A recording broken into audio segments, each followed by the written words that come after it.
दोस्तों आप सभी का वेलकम करता हूं दक्ष एडवाइस के इस लेटेस्ट वीडियो में। और इस वीडियो में आपके साथ में बात कर रहा हूं वेदांता लिमिटेड के स्टॉक के बारे में, जिसकी आज की परफॉर्मेंस को आपके साथ में रिव्यू करने का प्रयास करूंगा। स्टॉक देखा जाए तो ग्रीन जोन में बंद होता दिखाई पड़ा। स्टॉक के अंदर 95 पैसे की तेजी भी देखने को मिली है। 0.23% यह स्टॉक हमको ऊपर की तरफ भी दिखाई पड़ रहा है।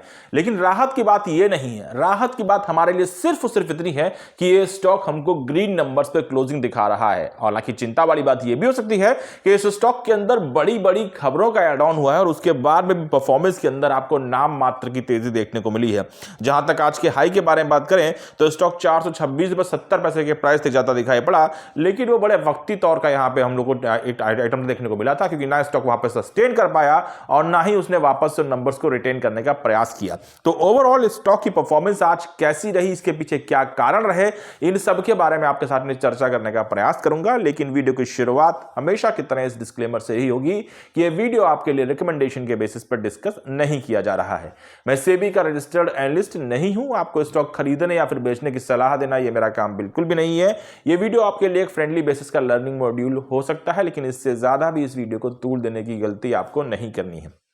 वापस से आते हैं और बात करते हैं वेदांता के नंबर्स के बारे में। अब देखा जाए तो वेदांता के लिए मार्केट के अंदर कुछ बड़ी खबरों का एड ऑन हमको देखने को मिला है। बीते हुए कल में ही कंपनी को 3000 करोड़ के एक फंड रेजिंग की घोषणा जो करी गई थी नॉन डिबेंचर्स के द्वारा, उसके बारे में भी चर्चाएं होती दिखाई पड़ी थी। लेकिन उसके बावजूद भी हम कह सकते हैं कि स्टॉक में इतने बड़े अमाउंट की इनकमिंग होने के बावजूद भी या फिर उसकी संभावना आने के बावजूद भी स्टॉक किसी प्रकार से उस पोटेंशियल्स को मार्केट में इनकैश नहीं कर पाया। इसके पीछे के रीजन को समझने की कोशिश अगर करी जाए तो थोड़ा सा हमको एक स्क्रीन आगे चलना पड़ेगा और बात करनी पड़ेगी बाजार के बारे में। एग्जैक्टली ये वो एक मोटा रीजन है जिसकी वजह से मार्केट के अंदर कोई भी स्टॉक इस समय परफॉर्म ही नहीं कर पा रहा है। निफ्टी 50 में बात करी जाए तो कोई बड़ी गिरावट हमको देखने को नहीं मिली है। 0.12% की गिरावट या 23-24-25 पॉइंट की गिरावट किसी प्रकार से काउंटेबल नहीं होती है। मैं यही कहूंगा कि जो परफॉर्मेंस हमको आज बाजार ने दिखाई है वो हमारे राहत लेकर के इसलिए आती है क्योंकि पिछले 2 दिनों में जो 400-500 पॉइंट का हमने गवाया है मार्केट के अंदर, उनके बाद में अगर थोड़ी सी गिरावट होती है या 50-100 पॉइंट की गिरावट होती है तो हम उसको बहुत मामूली मान लेते हैं। अब इसके पीछे के रीजंस क्या है, ये किसी प्रकार की रॉकेट साइंस है नहीं। यूएस के लगाए गए टैरिफ सबसे बड़ा मार्केट के अंदर प्रेशर क्रिएट करते दिखाई पड़ रहे हैं। हालांकि यहां पर अगर हमने देखा तो इंडिया के अंदर कुछ बड़े अपडेट्स जरूर आते दिखाई पड़े, टैक्स के लेकर के कुछ बड़ी अपडेट्स आती दिखाई पड़ी जो पॉजिटिव है, लेकिन ग्लोबल मार्केट के अंदर जो सिचुएशन है वो बिल्कुल भी फेवरेबल नहीं हो पा रही है। और उन्हीं का अंजाम है कि फिलहाल ना सिर्फ इंडिया के अंदर निफ्टी की बात करें, सेंसेक्स की बात की जाए, बल्कि ग्लोबल मार्केट के अंदर जो भी इंडाइसेस आपको काम करते दिखाई पड़ रही है, कहीं ना कहीं वो इसका शिकार होती ही जरूर नजर आई है। तो अब ये चीजें आने वाले कल में रिकवर कर पाएंगे नहीं कर पाएंगे ये अलग की बात है। लेकिन अभी अगर आप मार्केट के अंदर किसी भी स्टॉक की गिरावट से चिंतित हैं तो मैं आपसे फिर से कहूंगा कि एक बार स्टॉक की परफॉर्मेंस को जज कीजिएगा, एक बार इस स्टॉक के डेटा के चेक करने का प्रयास कीजिएगा और फिर उसको मार्केट से कंपेयर करने का प्रयास कीजिएगा। कहीं ऐसा तो नहीं कि आपका स्टॉक मार्केट की गिरावट में साझेदार बनता दिखाई पड़ रहा हो और आप उसको गलत समय पे गलत एग्जिट लेकर के निकल जाएं। तो खैर इन चीजों को तो अपनी स्टडी में शामिल करिएगा ही करिएगा, लेकिन वेदांता की गिरावट के लिए जिस चीज को मैं जिम्मेदार मानता हूं वो मेरे हिसाब से बाजार है, और जिसके पीछे जो एक बैक साइड रीजन या मैं कहूं कहीं ना कहीं जो एक मेन रीजन है वो बहुत दूर यूएस में बैठा हुआ है। अब बात करते हैं कि निफ्टी 50 की गिरावट कहीं ना कहीं मार्केट के अंदर मेटल सेक्टर को भी हैम्पर करती दिखाई पड़ी। हालांकि मेटल सेक्टर में मार्केट में आज अच्छा परफॉर्म किया और यही वो रीजन है क्योंकि ये आपको ग्रीन जोन में दिखाई पड़ रहा है, इसीलिए आपको वेदांता भी ग्रीन जोन में दिखाई पड़ा है।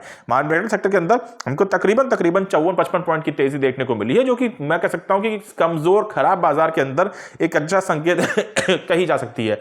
अब देखा जाए तो मंडे ट्यूसडे हमारे लिए निफ्टी हो या मेटल हो सब के सब गिरते दिखाई पड़े थे। आज भी वही चीज देखने को मिली, लेकिन मंडे ट्यूसडे के बाद में वेडनेसडे को थोड़ा सा मार्केट को हमको सपोर्ट मिलता दिखाई पड़ा। लेकिन ये चीजें कल फिर पलट सकती हैं क्योंकि कल हम फिर से एक एक्सपायरी की तरफ जा रहे हैं। और मैं फिर से कहूंगा कि मार्केट अभी भी अपने आप को बार बार बाउंस करने का प्रयास कर रहा है। किसी प्रकार से किसी रिकवरी की एक्सपेक्टेशंस इस समय मार्केट में लगाना मुझे लगता है कि हमको मार्केट में दिक्कतें दे सकता है।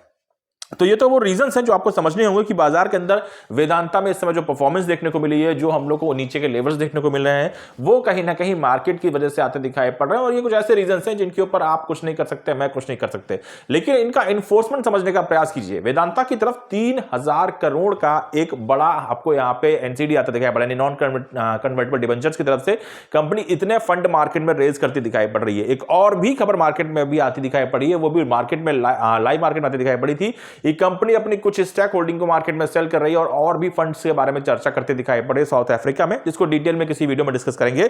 लेकिन मैं बात करूंगा अगर दोनों खबरों को भी ऐड ऑन करके देखा जाए तो कंपनी अपने पास में मोटे तौर पे फंड्स लेकर के आने को तैयार बैठी हुई है। साथ ही साथ कंपनी का डीमर्जर जैसे जैसे 17-18 तारीख करीब आती दिखाई पड़ रही है और भी नजदीक में आता हुआ दिखाई पड़ा है। तो ओवरऑल देखा जाए तो वेदांता के अंदर एक्टिविटीज काफी ज्यादा हो रही है, या फिर मैं कहूं कि पॉजिटिव एक्टिविटीज ज्यादा होती दिखाई पड़ रही है। लेकिन इन सबके बावजूद भी सेक्टोरियल डाउनफॉल की वजह से या मैं कहूं ग्लोबल मार्केट के डाउनफॉल की वजह से वेदांता इस समय मार्केट में किसी प्रकार की रिकवरी नहीं दिखा पड़ रहा है, बल्कि उल्टा ये नीचे की तरफ जाने का प्रयास करता दिखाई पड़ा है। अब इन चीजों को थोड़ा समझने का प्रयास अगर किया जाए, थोड़ा सा डीपली अंडरस्टैंड किया जाए, तो मेरी जो अंडरस्टैंडिंग कहती है इन द मार्केट वो यही कहती है कि कमजोर मार्केट में मजबूत शेयर का गिरना मेरे लिए एक गोल्डन अपॉर्चुनिटी है। मैं इस चीज को कहीं ना कहीं इनकैशमेंट के बारे में जरूर सोचूंगा। मैं ये नहीं कहता कि Vedanta one of the top stocks है या फिर एक ब्लू चिप कंपनी है, क्योंकि ना ये ब्लू चिप कंपनी है और ना ही टॉप का स्टॉक है। लेकिन हाँ, मैं ये कह सकता हूं कि मेटल का ये जॉइंट वेंचर वर्ल्ड में अपनी काफी ज्यादा वैल्यू रखता है, नाम रखता है, अपने बिजनेस एक्सपेंशन के ऊपर काम प्लान करता दिखाई पड़ता है।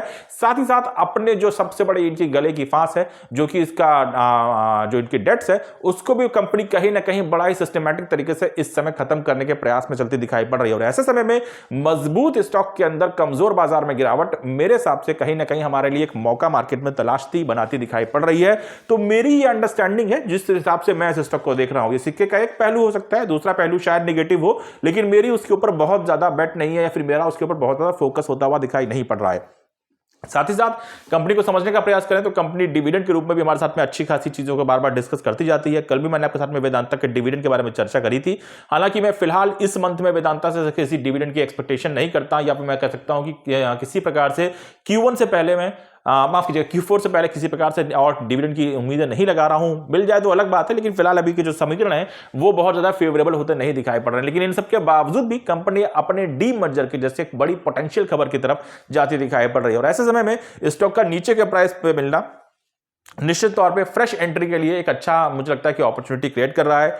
जो लोग कहीं ना कहीं ऊपरी स्तरों पे इसको लेकर बैठे हैं, मुझे भी लगता है कि थोड़ा सा यहां पे चांस लिया जा सकता है, थोड़ा सा होल्डिंग का दिया जा सकता है और थोड़ा बेनिफिट ऑफ डाउट भी इस स्टॉक को मार्केट की गिरावट की वजह से या फिर जो टैरिफ इस समय ऊपर नीचे होते दिखाई पड़ रहे हैं ग्लोबल मार्केट के अंदर, उनकी वजह से यहां पे कहीं ना कहीं इसको भी एक मैं कह सकता हूं कि बेनिफिट ऑफ डाउट मिलने के चांसेस जरूर से जरूर दिखाई पड़ते हैं। तो इन सब कंडीशंस को अगर मैं यहां पे समझने की कोशिश करता हूं तो मुझे वेदांता के अंदर as of now as on personal level किसी प्रकार का कोई डर नहीं लग रहा है। हाँ, मैं ये जरूर कह सकता हूं कि एक स्ट्रैटेजी यहां पर डेफिनेटली मुझे फॉलो करना होगा। कहीं ना कहीं अपनी अंडरस्टैंडिंग एक मजबूत माइंडसेट के बारे में सोचना जरूर होगा। वेदांता को शॉर्ट टर्म के हिसाब से नहीं बल्कि मिड टर्म और लॉन्ग टर्म के हिसाब से अपने पोर्टफोलियो रखने के बारे में सोचना होगा। न सिर्फ वेदांता के बारे में बात करूं बल्कि मार्केट के अच्छे से अच्छे दिग्गज से दिग्गज स्टॉक अगर मुझे इस समय में मार्केट में टूटते दिखाई पड़ रहे हैं तो शायद मुझे लगता है कि आने वाले समय में ये मेरे लिए किसी बेहतर भविष्य की तैयारी भी हो सकती है। तो ये मेरी ओवरऑल अंडरस्टैंडिंग है आज की परफॉर्मेंस को देखते हुए और ओवरऑल वेदांता को समझते हुए। बाकी आपका स्टॉक, आपका पोर्टफोलियो, आपका पैसा, तो आप करें वही जो आपकी रिसर्च बोले, आप करें वही जो आपका फाइनेंशियल एडवाइजर बोले। लेकिन अपनी रिसर्च, अपनी स्टडी के लिए, अपने फाइनेंशियल एडवाइजर से डिस्कशन के लिए इस वीडियो का चाहें तो आप इस्तेमाल कर सकते हैं। Thank you so much. Have a nice day.